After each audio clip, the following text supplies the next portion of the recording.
नमस्कार, मैं नंदराम पालीवाल, सह आचार्य राजनीति विज्ञान। आज इस वीडियो में संविधानवाद से संबंधित अवधारणाओं पर चर्चा करेंगे।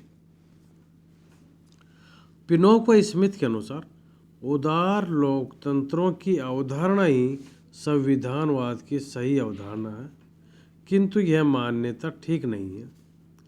यदि संविधान राजनीतिक समाज के आदर्श, मूल्यों और मान्यताओं का बोध कराता है, तो ये आदर्श विभिन्न राष्ट्रों में अलग अलग भी हो सकते हैं। हर राष्ट्र के मूल्य, आदर्श और मान्यताएं अलग अलग होती हैं।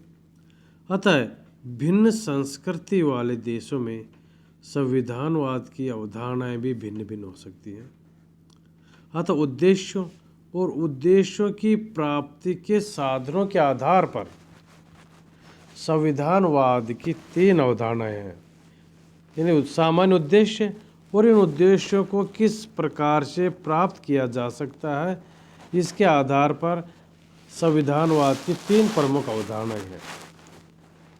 जिससे पहली है संविधानवाद की पश्चिमी अवधारणा, दूसरी है संविधानवाद की साम्यवादी अवधारणा और तीसरी है संविधानवाद की विकासशील लोकतंत्र की अवधारणा। तो हम पहले चर्चा करेंगे संविधानवाद की पश्चिमी अवधारणा के बारे में। पाश्चात्य संविधानवाद में साध्य तत्व व्यक्ति की स्वतंत्रता और साधन तत्व सीमित सरकार है। यानी पश्चिम में व्यक्ति साध्य और राज्य और सरकार साधन है। उदार लोकतंत्रों में संविधानवाद का प्रमुख आधार संस्थागत व प्रक्रियात्मक प्रतिबंधों से नियंत्रित सरकार है। ये प्रतिबंध ही राजनीतिक शक्ति द्वारा व्यक्ति की स्वतंत्रता के हनन से बचाव की व्यवस्था करते हैं। इसलिए पाश्चात्य संविधान में राजनीतिक शक्ति पर सुनिश्चित नियंत्रण व्यवस्था ही मूल तत्व है। इन पाश्चात्य अवधारणा में राजनीतिक शक्ति पर नियंत्रण मूल तत्व है। पाश्चात्य संविधान के कुछ दार्शनिक आधार हैं, जैसे व्यक्ति की स्वतंत्रता, राजनीतिक समानता, सामाजिक व आर्थिक न्याय तथा लोक कल्याण की साधना। ये पाश्चात्य संविधानवाद के दार्शनिक आधार हैं। और इन दार्शनिक लक्ष्यों को प्राप्त करने के लिए राजनीतिक शक्ति को साधन के रूप में प्रयुक्त किया जाता है। इसके लिए राजनीतिक शक्ति का संस्थाकरण किया जाता है, अर्थात राजनीतिक शक्ति व्यक्तियों के स्थान पर संस्थाओं में निहित की जाती है। शक्ति को संस्थाओं में निहित करके दोहरा उद्देश्य प्राप्त किया जाता है। पहला उद्देश्य तो यह प्राप्त किया जाता है कि इससे सरकार को सीमित रखा जाता है, और दूसरा, इससे सरकार को उत्तरदायी बनाया जा सकता है। किसी भी प्रकार की संस्थात्मक व्यवस्था सरकार को तभी सीमित उत्तरदायी रख सकती है जब राजनीतिक व्यवस्था लोकतांत्रिक व प्रतिनिध्यात्मक हो और समाज व्यवस्थाएं बहुल एवं खुली हो। सरकार को सीमित करने तथा उसे उत्तरदायी रखने की सभी संस्थागत व्यवस्थाएं कई अवस्थाओं में प्रभावशाली बन जाती हैं, जैसे सरकार लोकतांत्रिक ढंग से निर्वाचित हो, संगठित हो। सरकार लोकतांत्रिक तरीके से बनी हुई हो और सरकार प्रतिनिध्यात्मक हो, यानी जनता की प्रतिनिधि हो, और बहुल एवं खुली सामाजिक व्यवस्था हो। राजनीतिक शक्ति को नियंत्रित और उत्तरदायी रखने के लिए पश्चिमी समाजों में अनेक संस्थागत व्यवस्थाएं की जाती है, जैसे विधि का शासन। कोई भी व्यक्ति विधि से ऊपर नहीं है, सबके लिए विधि समान है। मौलिक अधिकारों व स्वतंत्रताओं का प्रावधान, राजनीतिक शक्तियों का विभाजन, शक्ति पृथक्करण एवं नियंत्रण संतुलन आदि। स्वतंत्र व निष्पक्ष न्यायपालिका। तो पाश्चात्य संविधानवाद में राजनीतिक उत्तरदायित्व को व्यवहार में प्राप्त करने के लिए राजनीतिक शक्ति के एकाधिकार से बचाव की व्यवस्था की जाती है। ऐसा माना जाता है कि राजनीतिक शक्ति के एकाधिकार से बचाव व्यवस्था प्रतिस्पर्धात्मक राजनीति में निहित रहती है। प्रतिस्पर्धात्मक राजनीति तभी रहती है जब उसमें कुछ संस्थागत व्यवस्थाएं हों, जैसे वहाँ पर नियमित चुनाव होने चाहिए, राजनीतिक दलों और समूहों की स्थापना को वातावरण हो, राजनीतिक दलों और दबाव समूह को कुचले नहीं जाती हो, उनको दबाया नहीं जाता हो, समाचार पत्रों की स्वतंत्रता हो, लोकमत की प्रभावशीलता, सामाजिक बहुलवाद की विद्यमानता। ब्रिटेन, अमेरिका, फ्रांस, स्विट्जरलैंड आदि देशों में उपयुक्त तत्व वहाँ के उदार लोकतंत्रीय अवधारणा का प्रतिनिधित्व करते हैं। अब संविधानवाद की दूसरी अवधारणा है साम्यवादी अवधारणा। सरकार और राजनीतिक शक्ति के बारे में साम्यवादियों की धारणा पाश्चात्य उदारवादी धारणा से बिल्कुल भिन्न है।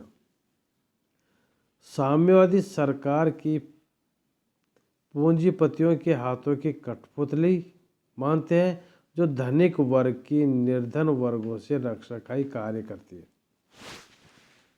यानी वहाँ जो सरकार होती है, साम्यवादी ये मानते हैं कि जो सरकार होती है वो पूंजीपतियों के हाथों की कठपुतली होती है, और वह कठपुतली सरकार पूंजीपतियों की निर्धन वर्ग से रक्षा करती है। उनके अनुसार राजनीतिक शक्ति का आधार आर्थिक शक्ति है। जिसके हाथ में आर्थिक शक्ति होगी, राजनीतिक शक्ति भी उन्हीं के हाथ में केंद्रित होगी। इसलिए पूंजीपति ही राजनीतिक शक्ति के धारक व संचालक होते हैं। साम्यवादी सैद्धांतिक दृष्टि से सरकार को नियंत्रित करने की व्यवस्था को स्वीकार करते हुए भी पाश्चात्य जगत द्वारा बिछाए हुए नियंत्रणों की राज व्यवस्था से सहमत नहीं है, क्योंकि उनकी दृष्टि से यह है कि राजनीतिक नियंत्रण आर्थिक शक्ति को नियंत्रित नहीं करते, और इसलिए आर्थिक शक्ति को नियंत्रित किए बिना राजनीतिक शक्ति पर लगाए नियंत्रण न केवल भ्रमकारी हैं बल्कि व्यर्थ सिद्ध होते हैं। इसलिए वे ऐसे नियंत्रणों में, ऐसे उपायों में विश्वास करते हैं जो समाज की आर्थिक शक्ति को नियंत्रित कर सके तथा ऐसी आर्थिक स्थिति उत्पन्न कर दे जिसमें कि यह शक्ति किसी वर्ग विशेष के पास न रहकर सारे समाज में निहित हो जाए, तथा ऐसे समाज की रचना चाहते हैं जो वर्ग रहित, राज्य रहित हो, तथा जिसमें हर व्यक्ति आर्थिक उत्पादन में सहभागी हो, तथा हर व्यक्ति की आर्थिक इच्छाओं की पूर्ति संभव हो सके, ताकि आर्थिक दृष्टि से किसी भी व्यक्ति का शोषण संभव न हो। अतः संविधानवाद की साम्यवादी अवधारणा का स्पष्टीकरण साम्यवाद की कुछ आधारभूत मान्यताओं के संदर्भ में किया जा सकता है, और ये मान्यताएं कई हैं। जैसे पहली है कि सामाजिक जीवन में शक्ति के आर्थिक पहलू की सर्वोच्चता। दूसरा, समाज में आर्थिक शक्ति से संपन्न वर्ग का प्रभुत्व। तीसरा, राजनीतिक शक्ति का आर्थिक शक्ति के अधीन होना।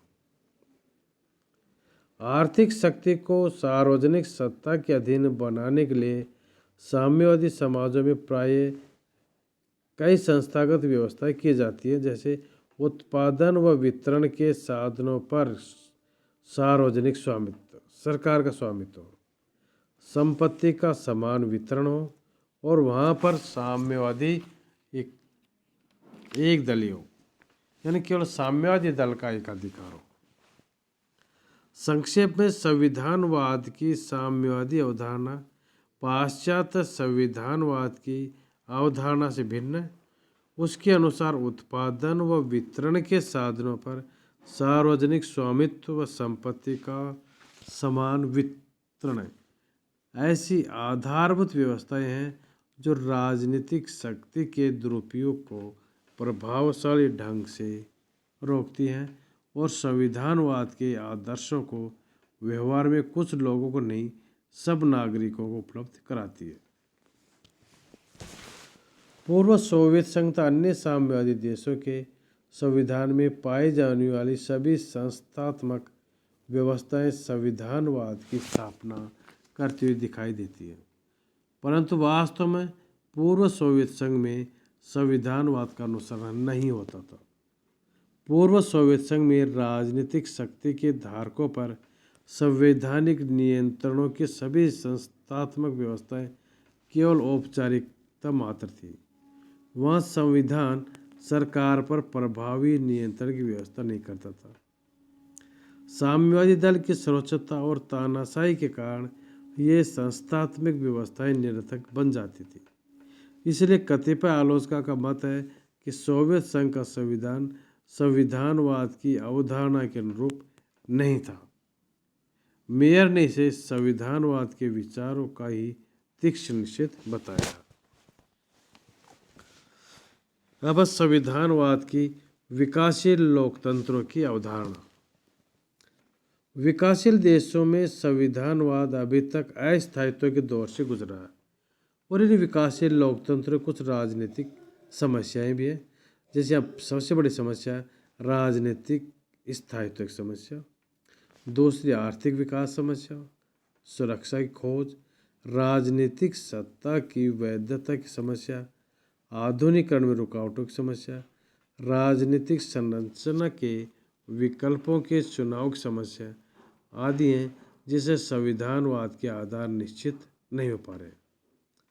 विकासशील देशों की उपरोक्त समस्याओं के बावजूद संविधानवाद के कतिपय लक्षण स्पष्ट परिलक्षित होने लगे। जैसे संविधानवाद निर्माण की अवस्था में है, संविधानवाद मिश्रित प्रकृति रखता है, संविधानवाद प्रवाह के दौर में है और संविधानवाद दिशारहित चरण में है। संविधानवाद की दृष्टि से विकासशील देश इस दुविधा में है कि वे उस यूरोपीय देश की शासन पद्धति का कैसे अनुसरण करें जिसके उपनिवेशी शासक के अधीन उन्हें लंबे अरसे तक रहना पड़ा, या वे किसी अच्छी और व्यवहारिक पद्धतियों कैसे अपनाएं जिनमें अधिकांश देशी तत्व हों और उसमें विश्व की समाजवादी पद्धति का भी कुछ अंश मौजूद हो।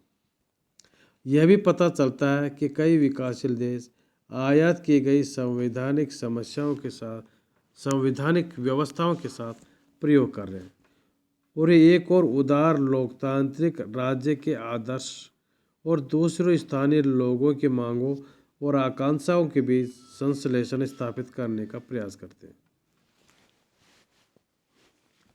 इसी कारण देखा जाता है कि पाकिस्तान और बांग्लादेश जैसे राज्य कभी संसदीय शासन प्रणाली को अपनाते हैं तो कभी अध्यक्षीय शासन व्यवस्था को अपनाते हैं। तो इस प्रकार हम कह सकते हैं कि संविधानवाद के विकास में अनेक उतार चढ़ाव आए।